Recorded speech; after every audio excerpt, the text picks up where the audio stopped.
మాట్లాడిన ప్రతి మాట అబద్ధమేనన్నారు మంత్రి ఉత్తమ్ కుమార్ రెడ్డి.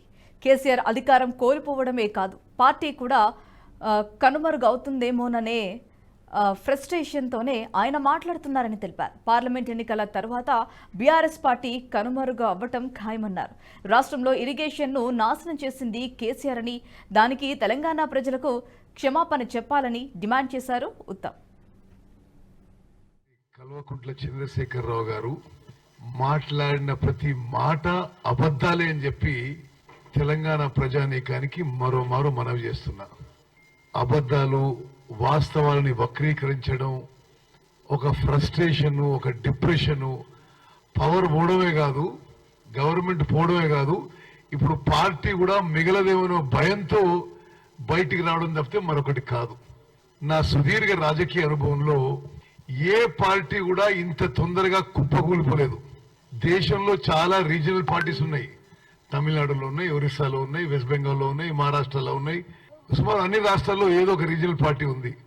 కానీ ఒక రీజనల్ పార్టీ పొంకనాలకు పోయి జాతీయ పార్టీగా మార్చుకుని అసలు ఉనికికే పోయి అసలు ఎగ్జిస్టెన్స్ లేకుండా పోవడం ఈ టిఆర్ఎస్, బీఆర్ఎస్, ఇప్పుడు వీఆర్ఎస్ అయిపోతుంది.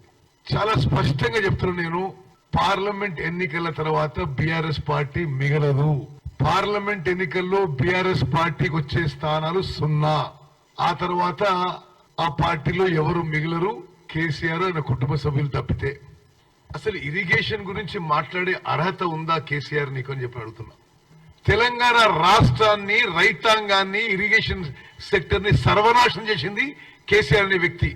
కమిషన్ల కకృతి కోసం అనాలోచిత విధానాలతో డిజైన్ లేదు, ప్లానింగ్ లేదు, సరి కన్స్ట్రక్షన్ లేదు, ఇరిగేషన్ సెక్టర్ ని సర్వనాశనం చేసింది కేసీఆర్ అనే వ్యక్తి అని చెప్పి నేను మనం చేస్తున్నా. సిగ్గుపడాలి, తల వంచుకోవాలి, యావత్ తెలంగాణ రైతాంగానికి క్షమాపణ చెప్పాలి. మీరు చేసిన అసలు ఆ కకృతి, ఆ కరప్షన్, ఆ గ్రీడు, ఆ lack of design, lack of planning, ఎక్కువ మాట్లాడడం. నేను ఇరిగేషన్ మంత్రిగా ఆన్ రికార్డ్ చెప్తున్నా. ఇలా స్వతంత్ర భారతదేశంలో ఏ రాష్ట్రంలో కూడా ఇరిగేషన్ సెక్టర్ ని ఈ స్థాయిలో ఎవరు నాశనం చేయకపోయిండొచ్చు.